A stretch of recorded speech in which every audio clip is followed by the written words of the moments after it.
Hello everybody, welcome back to Blabbering About Books. My name is Shona and today I'll be talking about all the recent reads that I read in January. So let's get into it. So the first book that I read was a book called Coraline. I think many of you would have heard of it. It's by Neil Gaiman.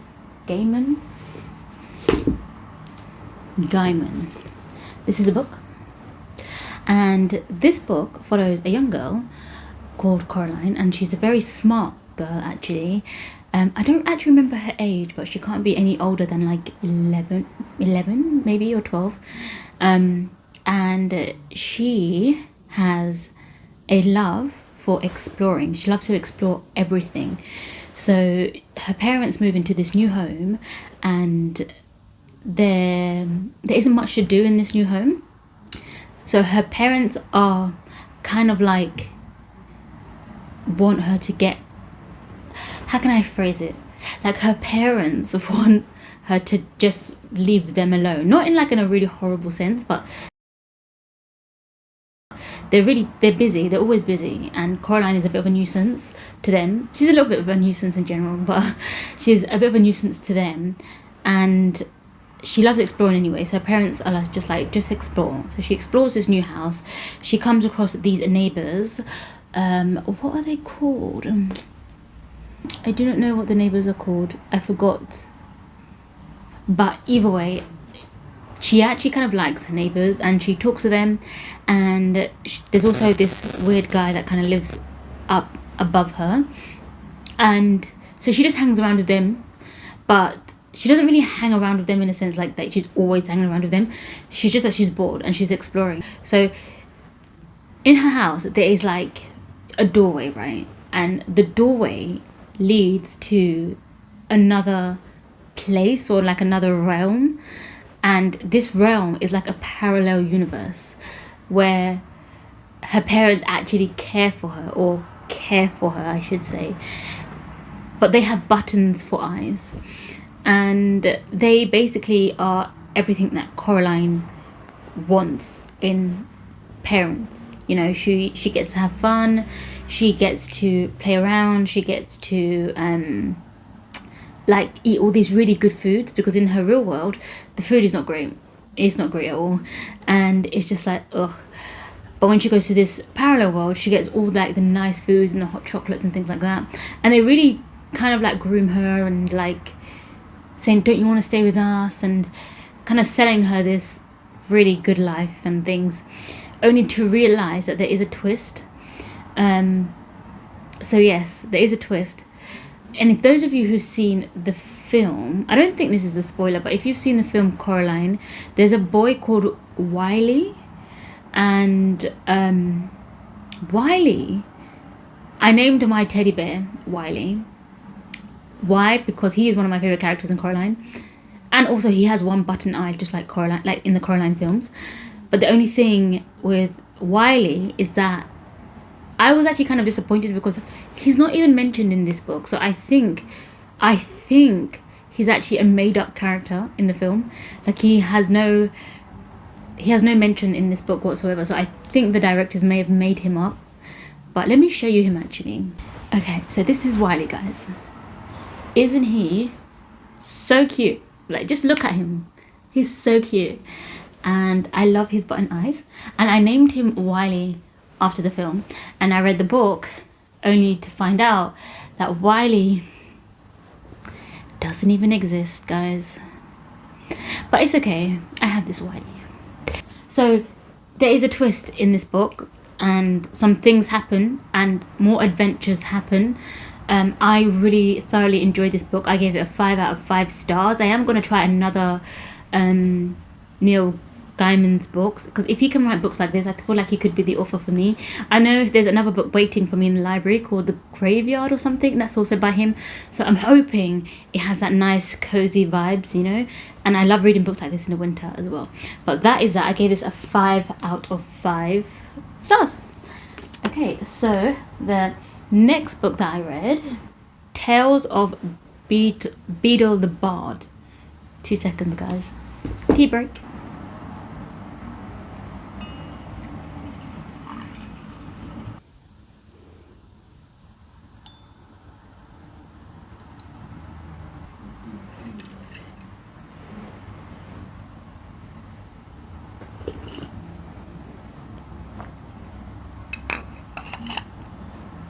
I am drinking Earl Grey. It's decaffeinated. I do drink caffeinated tea. I am a huge tea lover, by the way. But when it's past like 1, I'll say maybe half 1 p.m, maybe 2 p.m, I tend not to drink caffeinated drinks. Or if I do, it'll be like a white tea, something that's low in caffeine. But yeah, that's what I'm drinking, Earl Grey. My mother got me this for Christmas. Isn't it so cute? She has good taste, by the way. The second book that I read is Tales of Beedle the Bard, and it's this book here. I don't think there's anything fancy about the covers, to be honest. Yeah, it's just a plain hardback with gold writing on the spine. But this book is actually part of a library, not like a library, but I think it's like J.K. or Rowling's library, or no, Hogwarts library. And in it, you get Tales of Beedle the Bard, you get The Quidditch of All Ages or something like that, and Fantastic Beasts, I think. But anyways, this book, I really, really, really like this book. I gave this a 4.5. I rounded it up to a 5 stars on Goodreads. And this book just follows loads of different tales, including the one of the brothers, the story of the brothers. The one in, the Deathly Hallows, where Hermione Granger is reading a tale of the 3 brothers. That story is in here, which I was surprised. It was a good surprise. I was glad it was in there. And it's just tales of different things, different magical things, and it also gives Dumbledore's opinion as well, which I really, really like. So it's just a bunch of a collection of short stories, short tales, I should say. And I really liked it. And what I liked about it the most is the fact that now that I've read it, I can just go back and pick my favourite one and just reread that one. But it's just honestly a mixture of different tales. There isn't really much to say on it. What did I write on Goodreads? I feel like it's getting really dark. I'm really sorry. The sun is like vanished. Yeah, that was one thing that I really liked about this book. When I said that I found myself actually feeling curious and looking at information and dates within the history of witches and wizards in this book. So you find yourself like, because it's just, I played like music in the background, like music with no like words in it, and I read this book and it was just so peaceful, and you're just looking at all the letters that are also in this book and the dates, and you're comparing it, and it's like a little mini investigation. You're just fascinated about certain things, and it's just so cozy, and that's one of the key elements. Like, I wasn't thinking about anything else other than the dates in this book, because I was just curious, and you just kind of go down this little rabbit hole. And it was a really good read.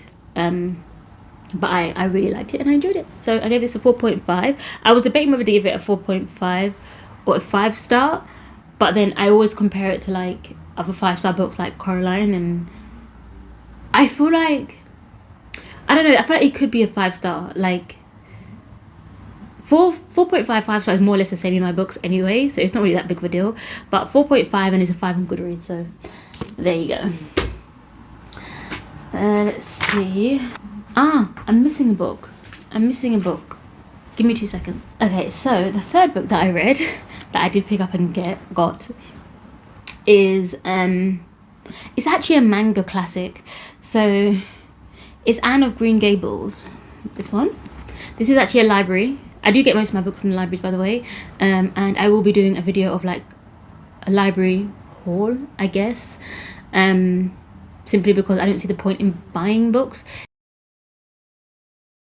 Because I've got 2 e-readers, and the e-reader, the Kobo that I've got, you can actually connect your library to it. So I've got thousands of books, and the library has literally most of the books that I want to read. And if they don't have it, I'll see how much it is on Kindle, and if it's a book that I really want to get, then I may buy it. But the only reason why I don't really like to buy books, because say if they're not good, and then you've just wasted all that money on books. So these are the books that you can see on my bookshelf. There are some more, but you can't see them. And if they are worthy enough being on my bookshelf, you will see them up there. Some of them I have not read. So you may be thinking, I don't know if you've read them, but like I haven't read this one or this one. or this one. I wanted to read The Spell Bookshop in autumn, but I just didn't get around to it. And I haven't read a few more in here as well. Probably just 2 more. Yeah, Anne of Green Gables. This is a manga version. So I am currently reading another book. The reason why I read this, I don't really read manga. I say I don't really read it, but I've never read manga. But like, I was doing a book club. So what it was, on the Friday, I was preparing to do a book club with my sister on Monday, and we're reading a book called Resistance by J.L. Knight. But the only thing is, I didn't want to start another book knowing that I would only have 2 days to try and finish it, and I'm a bit of a busy bee.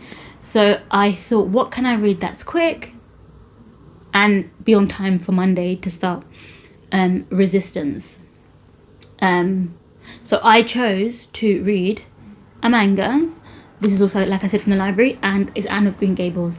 And you guys, I gave this a 5 out of 5. Can you imagine? Like, who would have thought, or thunk, or whatever?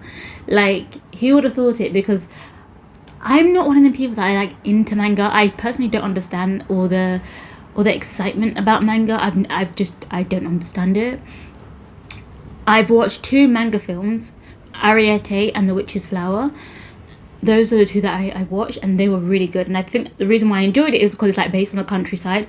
Anne of Green Gables is also based in the countryside as well. I think it's Canadian as well, the book. This book gives you all the elements and excitements about Anne of Green Gables without actually telling you the whole story. It captures all the like iconic scenes and moments about Anne and the little ones as well, but I just got to feel all the excitement and feelings and poeticness of Anne in like a short read, you know.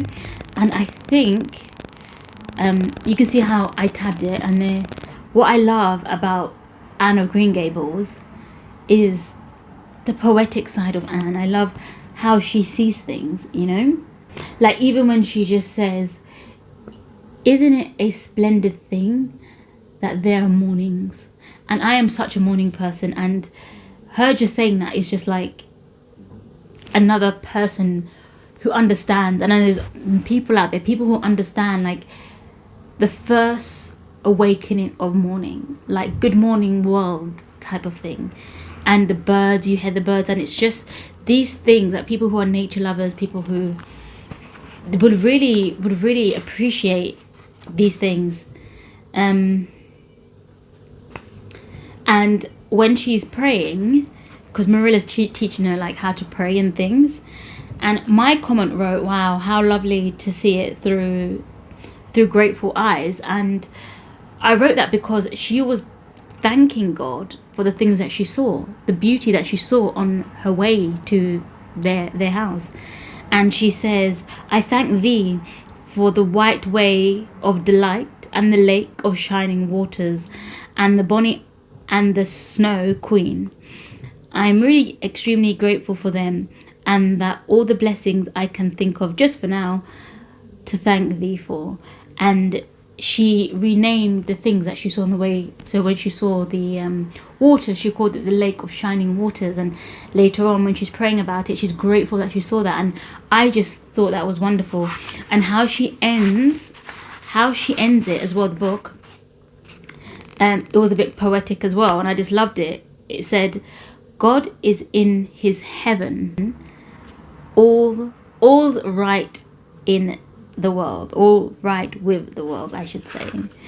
And I really like that, and I think that's a lot of people who love Anne of Green Gables. People who love Anne of Green Gables, it's a similar thing. They love the poetic side. They love the wittiness and cleverness about Anne. She's a very clever young girl, and it's such an adventure, and she's getting herself into like trouble that she doesn't mean to get herself into, and she says things, and she's very innocent in a lot of things. Like, it could happen to people, but unfortunately it happens to her, and it's all innocent accidents. But then she wins a community over by doing the good deeds, and people do see another side of living and seeing through another person's perspective. Like in Avonlea, people can be quite narrow-minded, but Anne teaches them to be a little bit open-minded in a healthy way.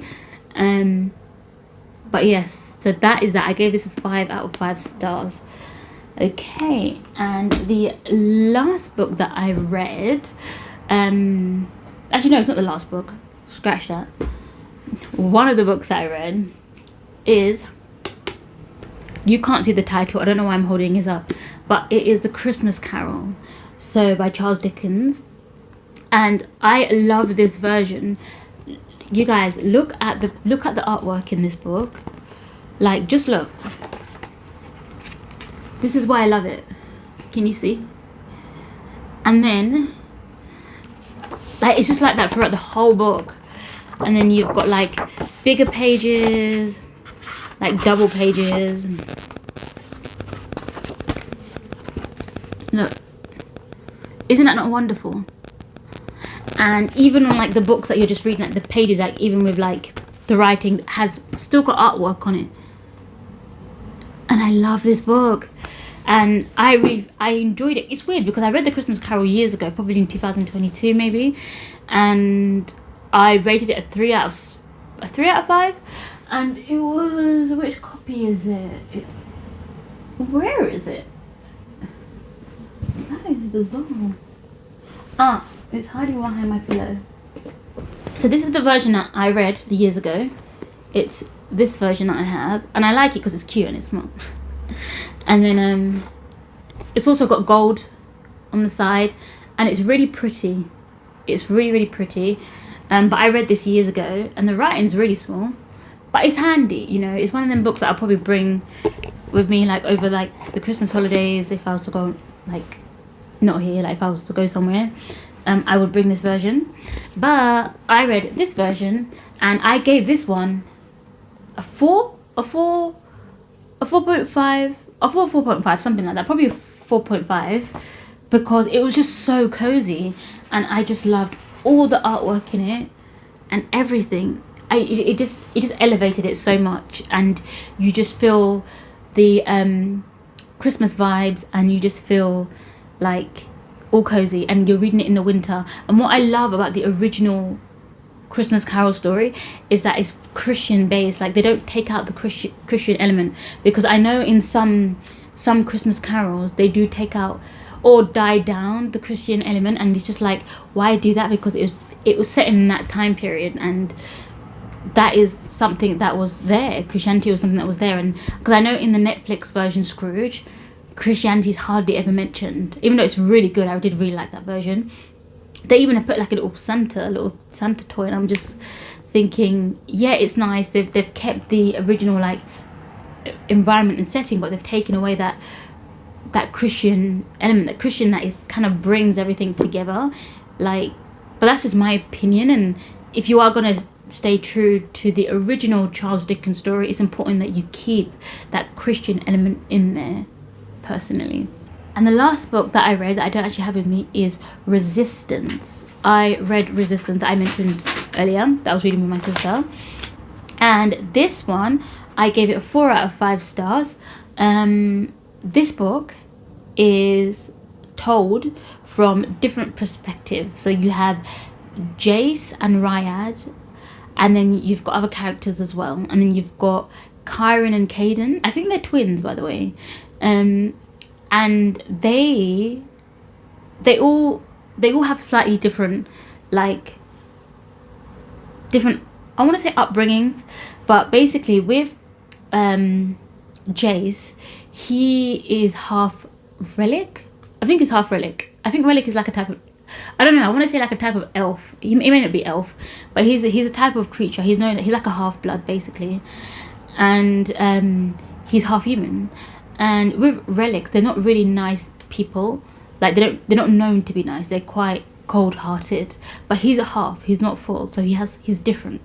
And he comes across this person called Rayad comes across him, I should say, because he's getting beaten by his master. And Rayad stops it. And he basically buys Jace. to set him free, basically. So the master or whatever agrees to it, and then they form a good relationship, Rayad and Jace, and years pass. So basically, Rayad is teaching Jace about Elom. Elom is the name of the Christian god. This is a Christian fantasy, by the way, or fiction, and I think it's fantasy. And teaches him about God, basically, and his faith, Jace, his faith in God is still developing, and he's getting to trust Elom, because Elom is the name that they go by, and it's all set in a place where Elom is very dangerous to be spoken about. It's not the religion of that country or place that they're in, and the penalty for believing in Elom is death.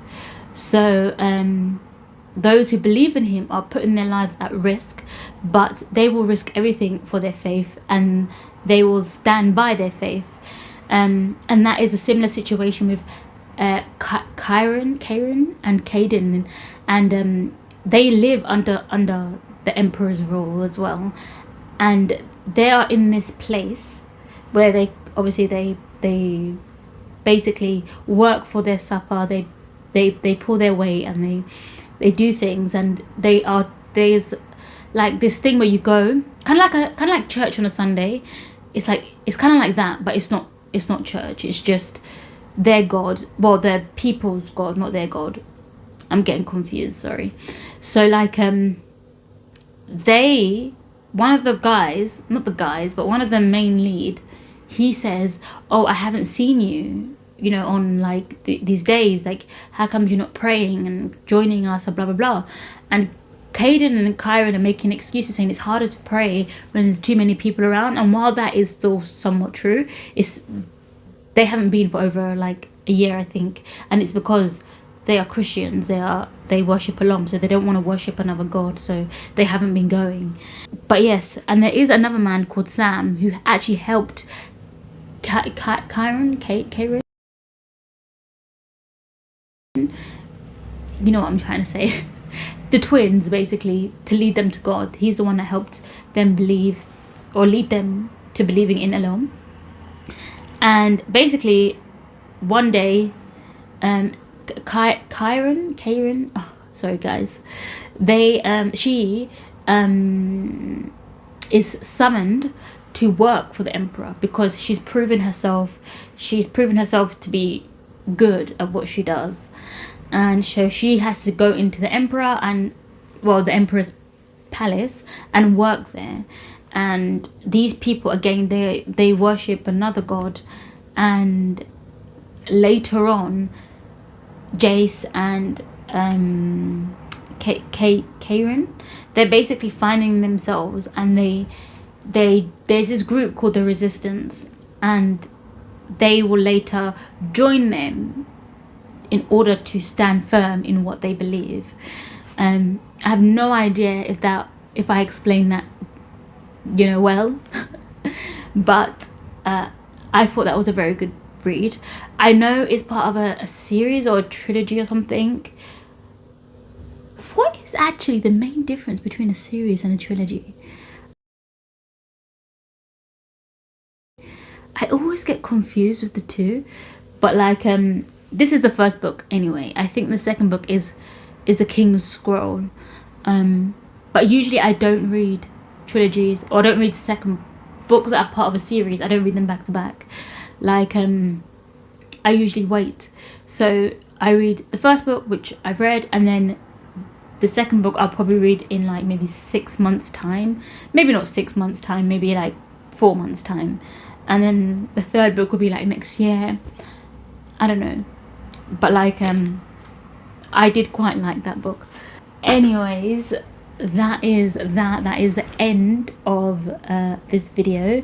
I really hope you enjoyed it, and if you did, please give it a thumbs up, because me and Wiley would be super grateful.